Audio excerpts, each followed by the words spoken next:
Hey guys, so wanted to restart this podcast, get it kicking, get it up and started again. And for those who don't know, I'm Dave. Been doing jujitsu. This month makes 10 years since I've been doing jujitsu. And I really want to get started on this because there's so many things that are going on, and I'm going whenever I go to the gym, we talk and we chat, and uh, I'm reminded of maybe 10 years ago when I was starting jiu-jitsu, or maybe 8 years ago when I was trying to figure out some stuff. And I really want to just be able to share the concepts and the thought process behind it and not necessarily cover too much of the, technique clips that you'll see like on Instagram or shorts on YouTube, but really just be able to talk about some of these ideas and have them like fleshed out. And because these are the ideas, honestly, to me, that really shaped my jujitsu and really changed how I view things. And I think that's really where people really improve, not just like focusing on the techniques. And I know a lot of people have heard that before, like, hey, don't like focus on the techniques, like focus on what you need, the conceptual approach, and you're going to get better. Now, obviously, that's true, but if you're just starting off and you don't have any techniques, then obviously you need to get some techniques and then you need to be able to apply those concepts to those techniques. Just like if you're getting started in anything, you got to learn the basics, right? And then you can actually conceptually start applying those basic skills, right? You got to be able to add and subtract and do your multiplication and division. And then you can start working with, fractions, and you can start working with, geometry and all the other types of math that are out there. And it's with that just about everything. Like you want to get into coding or you want to get into cybersecurity, you got to learn the basics. How to build a hyperlink or how to secure your network, and then you go on to actually building out full-fledged websites. But guess what? Those basic techniques that you use to create a hyperlink or whatever else, or string on a page, like some text on the page, like you're still going to be using those basic skills. And the same thing can be said for jujitsu, right?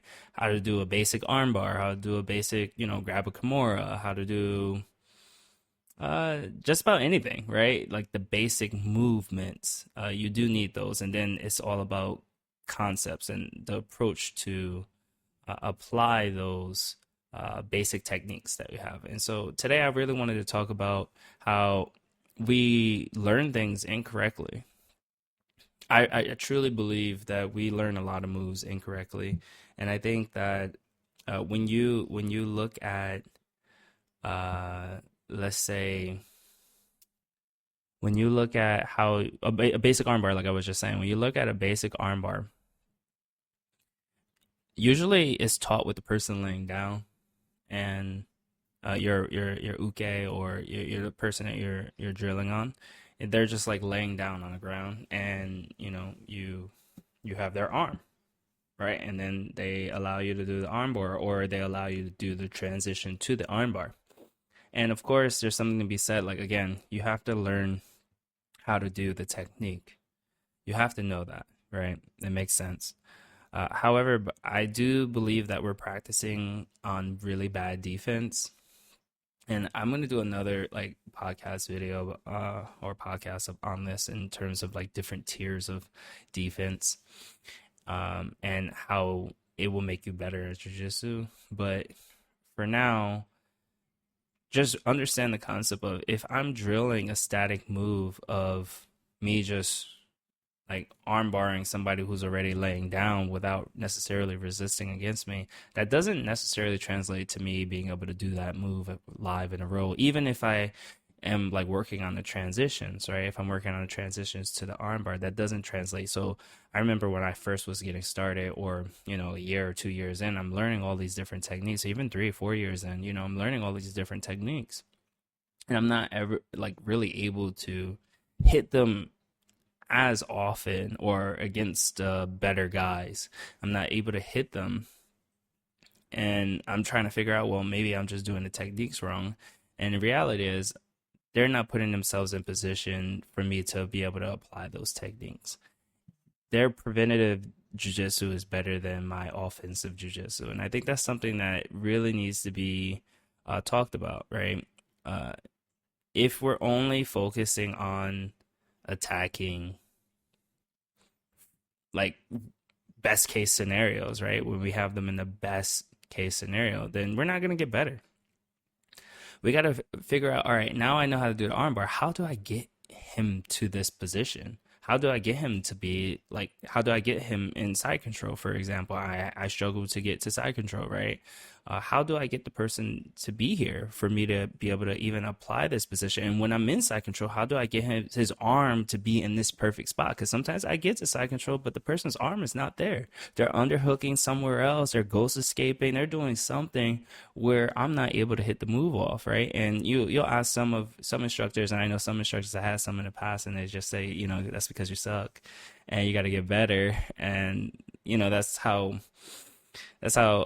people talk in jiu-jitsu. That's how we talk sometimes, and I'm guilty of like just jokingly doing that. But more importantly, it's like recognizing the positions, recognizing the concept of why that's important. Say, for example, the armbar. Why am I able to hit the armbar from whatever scenario? Well, it's because I'm isolating the arm, right? Or like I prefer Kimuras. I love Kimuras, right? Anytime an elbow is bent, that's asking for a Kimura, right? It doesn't matter where the Kimura, like where you see it. It really doesn't matter. Even if somebody takes your back, if you're able to, get their arm right there, that's you still technically have a Kimura. Now it becomes kind of a stalemate at that point. You're not really able to break anything that I've tried and seen, but yet, right? So going back to the point of, having these like poor defensive postures when we're learning new moves and constantly staying in that cycle, there's consequences to that. There's consequences. Is like, your habits are not going to be as effective, right? Your training results are not going to be as effective, and then also ultimately the self-talk that you have when you're driving home is not going to be positive, right? And so how can we go about avoiding or overcoming these types of barriers? At least one method that I've done, and I learned this from the Gracie Training Center when I was in South Korea, in Seoul, Gangnam, and basically all their training centers work the same way. I believe the Gracie Academy, all their training centers work the same way. So you learn the move, and then you start building resistance with your training partners on that move, right? And so their online platform also like goes over this. So the first phase, you and your partner, yeah, your partner should be like a dummy, like not actually doing anything, and then it moves on, right? The next is like maybe, and when I say dummy, like not doing anything, they just literally are letting you do the move. Then it moves on to somebody who's actually moving, but they don't really necessarily know jujitsu, but they're just trying to move and just give you a little hard time. You can say like maybe 10%, 15%. You still should be winning, right? And then your training partner just continuously ups the difficulty or resistance, right? And to the point where, all right, now it's kind of like a struggle, right? Right when it becomes a struggle, right when your training partner actually stops you from doing the move. And by the way, your training partner is learning in this process. So when you are the training partner, you should be sharpening your defense. Whenever you are an uke for somebody, you should always be thinking, what is making this move work? What if I did this? All right, well, in this position, possibly in this position, there's nothing that I can do defensively. Like I'm just got. All right, how do I stop myself from getting into this position? That should be the thought process, right? So as you guys are repping this move, as you're drilling this move, right, and your uke is upping the difficulty, they should be thinking, okay, what if I did this to stop him? And then by the time where you guys are like now, you did the 50%, you did 60, 75, 80. Now you guys are like actually positionally sparring, live roll type of sparring in this position, working on this move, armbar, kimura, whatever, the back take, whatever it is. Now at this point, you still should be able to hit the move, right? When you get to the point of, I guess, let me backtrack a little bit. When you get to the point of like, dang, like maybe 60% the person's resisting, you're like you're messing up. It's like, okay, let's stop. Let's pause for a second. What are you doing that is stopping me from being able to hit this armbar or the kimura or the back take or whatever, right? What are you doing? Have that conversation with your partner. And then you go back at it, right? And then you're not going to win all the time, and your partner's not going to win all the time. And you guys go back and forth, back and forth, back and forth. That is truly how you develop these techniques to the point where now, after you spend maybe 10 minutes of going back and forth with this one position, this one move, right? Usually classes are about an hour, right? So you spend 10 minutes going over this one move, and then maybe the instructor might add in a variation to that move, right? And then you spend another 10 minutes going over that variation, or maybe 5 minutes going over that variation, of you guys constantly going back and forth, trying it out, working the defensive side of it, but also working the offensive side of things. You're gonna be much better, much better off than had you just sit there and just mindlessly drill these moves, right? And I've seen this like in a lot of gyms that I go to. You see the instructor teach the move, and everybody's just kind of like maybe doing their own thing, adding like, a transition to it or a finish to the move that the instructor showed. And then kind of like everybody's just waiting to roll, instead of like using that time effectively to actually hone both your offensive and defensive skills. And I really think that is a missed opportunity. And because of that, a lot of people don't necessarily progress, even though they're at a lot of classes. They're not necessarily sharpening their mind. They're not sharpening the conceptual, like the concepts of why this works. They're not thinking about why this works. It's just do this and get said result. It's like, well, why does this move work? And does this fit with my game? Does this fit with my leg length and my arm length and, my weight or, my gender? Sometimes there's certain moves that women just don't want to do, or men don't want to do, that women can do, right? Whatever the case may be. Or sometimes just moves that you just personally don't like, right? I'm not a huge leg locker, for example. I can do it, but I just don't really find it enjoyable. I enjoy actually finishing the roll with a submission, like, a smother, I should say, or a rear naked choke or something along those lines, where the fight actually would be over, right? Opposed to like, handicapping somebody, they're very effective. They're very effective. Don't get me wrong. They're very effective. It's just I find joy out of that. Anyway, so going back to it, we need to really get out of that loop of that mindlessness of like when we're just in class and we're just waiting to roll. Like, use that time to actually sharpen that skill, so that when you do roll, you're able to actually use the moves that you learned in class, right? Like, that's the whole point of coming to class and learning something new from somebody that's better than you, right? Your instructors are better than you usually, like, or they're better at you, but then you at something, right? And you want to add that thing to your game. And if the training is not necessarily in that way, it becomes very, very difficult. If you're just used to just mindlessly drilling moves, right when rolls start, you're not going to be able to hit it, right? And so that's like one thing. I don't know if anybody who's listening that actually rolls with me, whenever we do like the move of the day, I'm instantly like kind of putting everybody in that position to hit the move of the day. Because in my mind, I'm like, all right, I've been working on the defense as the dummy. I've been thinking like, oh, maybe I can do this. As the uke, I'm like, maybe I can do this to stop the person. Maybe I can do this. So now instantly I want to go in the live roll and then see if my defense is actually working live, right?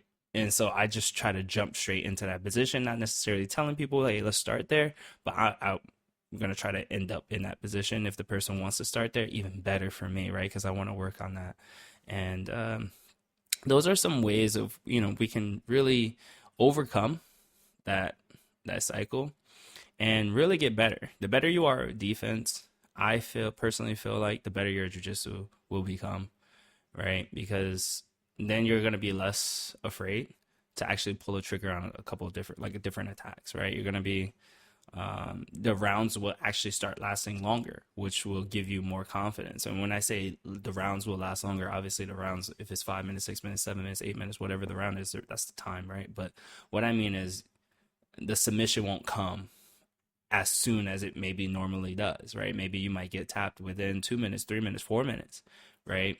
But when your defense is at a level of high effectiveness, I think that's a word, high efficient, is very efficient and effective, then the rounds actually don't feel as tiring, but also you're able to go on an offensive approach, offensive attack sequence a lot more because mentally you're not worried about getting submitted as much, right? And so these are some things that I really think that are beneficial that I personally see, and when I speak with other people who do jujitsu, they kind of struggle with, and I'm hoping that we can all improve, we can all be better. And one thing that I do want to do is start like maybe perhaps like reviewing some instructionals clips and saying, why, or actually showing some actual footage of people hitting moves and then showing like why the move worked in the first place, right? And what the person on defense did wrong. We always like show what the person did offensively that was amazing, but very rarely show why the person got caught. Like, where was the mistake with the person who got caught? Like, where did they make the mistake? Was it when did it happen? On the initial slap and bump, like slap bump, or was it like was the move just that fast? Right? Like, where was it? And so these are some things that I want to go over. Those will probably be shorts. But yeah, I think we've been chatting for a while now. I don't want these to be too long. So I'll see you guys in the next one. Peace.